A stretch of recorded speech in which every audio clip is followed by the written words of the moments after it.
those contaminants or those pollutants getting into the creek. So it would be a whole watershed project where all the stakeholders involved would be looking at trying to reduce all that. Yeah, before you go to the next slide, I've got a question about the past slide. Okay, let me just finish this last one.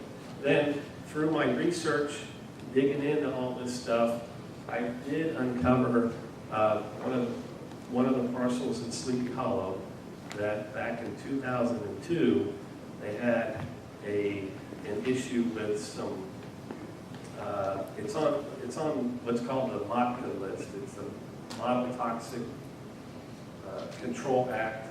It's a site that's listed as potentially contaminated, and it was for junk, like petroleum, cars. It's not nutrient related. It wouldn't impact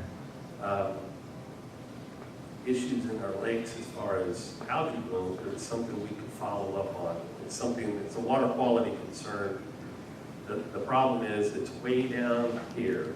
You got the Duwamish River, you got Superfund sites, and then this is just, small potatoes. So, it's been sitting there since 2002. It's just, it may get languishing in paperwork, but let's go to the last slide.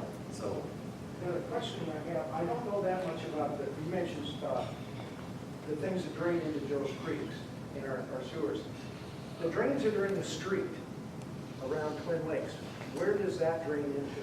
the drains that drain in from the streets, parking lots, surface drains, that's stormwater. And those will drain to the nearest natural watershed, like a creek or a lake. So in Twin Lakes, all around the Twin Lakes area, right up here, water that's collected, let's say, give you a couple examples. Water that's collected on 320 and down here will go into Joe's Creek, which will go down to Puget Sound. So Water those people collected. are out washing cars and stuff, and it drains in. Yep. In the lake. It'll end up in And the it's lake. untreated, and, that's what we battle, because it's a human behavior thing. So sewer is a different thing. Yeah, sewer, Okay, so. when I flush my thing, I don't have to worry about. So in Federal Way, we do not have combined sewers, we've got separate, there's a separate storm sewer that goes to eventually to Puget Sound, and then there's, every time you flush your toilet, that's going to Lake Haven Utility District, it goes to a treatment plant, and then it goes into Puget Sound. So all of these houses, or the street sewers, when we say don't wash your cars and stuff, that's going in probably to Joe's Creek, maybe the lake. Now, over here, there's these new houses that they built up here, up on the hill. Yes, right here. They probably go in, do we know if they're, Yeah, those would be all public, tied into public sanitary, and then it's all, their stormwater is draining into Joe's Creek. okay, and then there's this big reservoir that's over here. That's a stormwater pond, I believe, so those features in the urban, our modern urban landscape, we have ponds that serve a couple different reasons, for different reasons. One would be flood control, so we don't have, it's a reservoir for a retention or detention, and then some of them have a little bit of treatment because it helps settle out some of the solids. Where does it get its water? That structure probably might know, but probably upstream, we'd have to look at a drainage map, but probably up around like St. Teresa's, up in that neighborhood, and it So all the storm flows. drains that we have here don't go in there.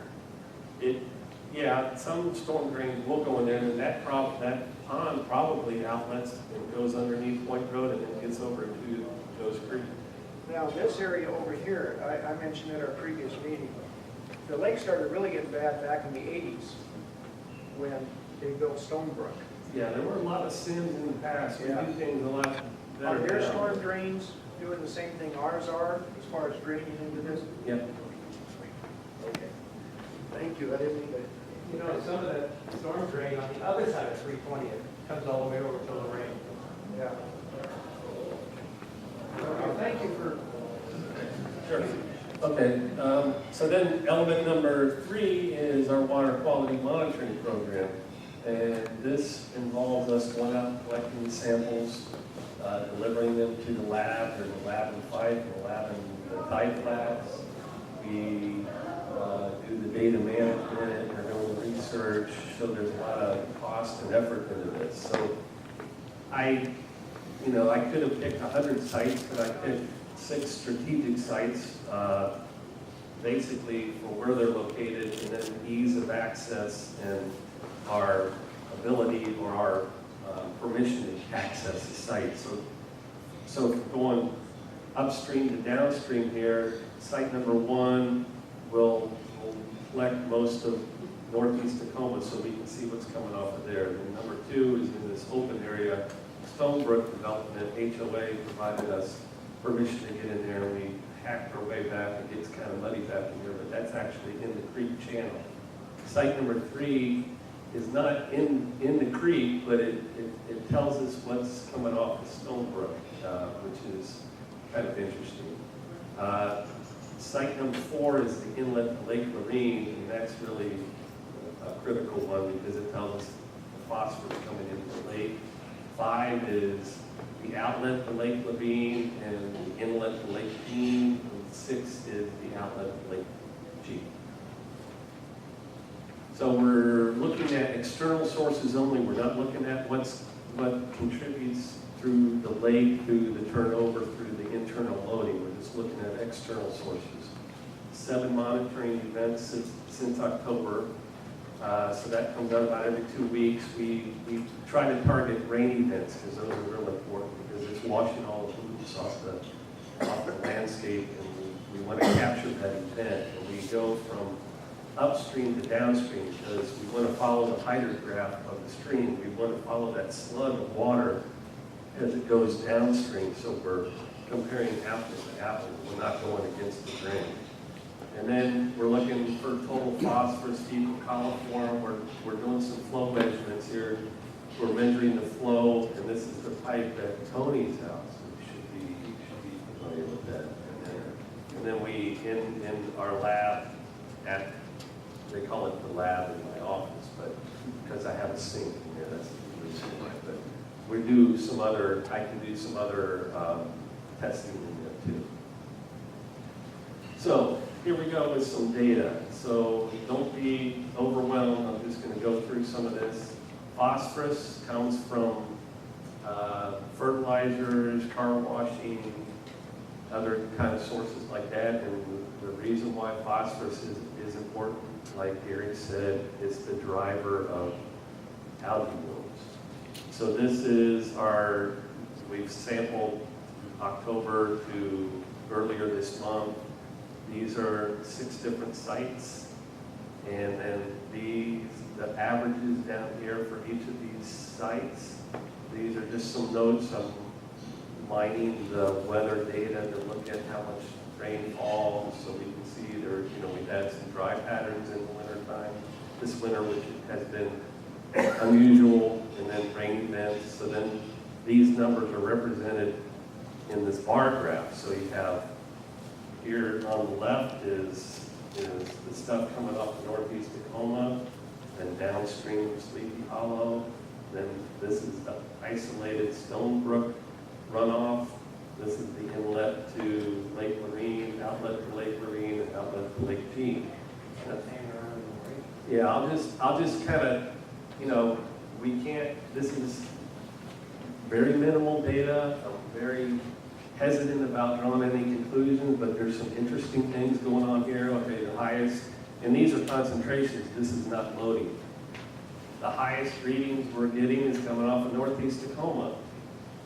If we had something sketchy going on in the Sleepy Hollow area, we would expect to see a spike here, but it goes downstream of Sleepy Hollow. So that's an interesting observation. And this is only limited by the samples that I've collected here.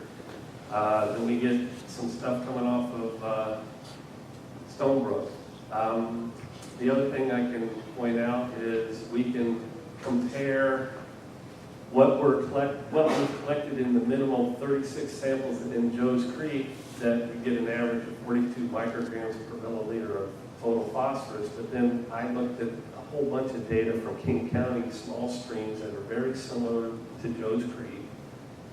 10 different streams over the last 10 years, which is over 1,000 samples, and I've averaged those, and they're about 81 micrograms per liter. So we're, based on this limited data, we're less than what the average is in other small streams. But the difference here is that we're flowing into a lake, and the lake should be protective of nutrients because it's more sensitive. And so we look at this number here, at the inlet of these samples that we've collected so far, it's 31, and 20 should be something we kind of like want to target.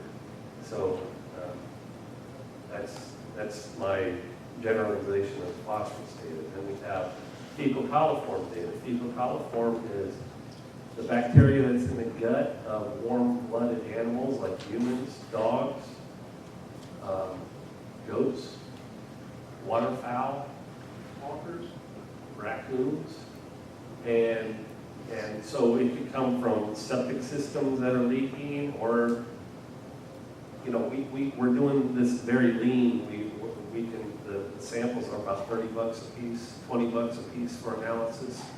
They're quick to come back. It gives us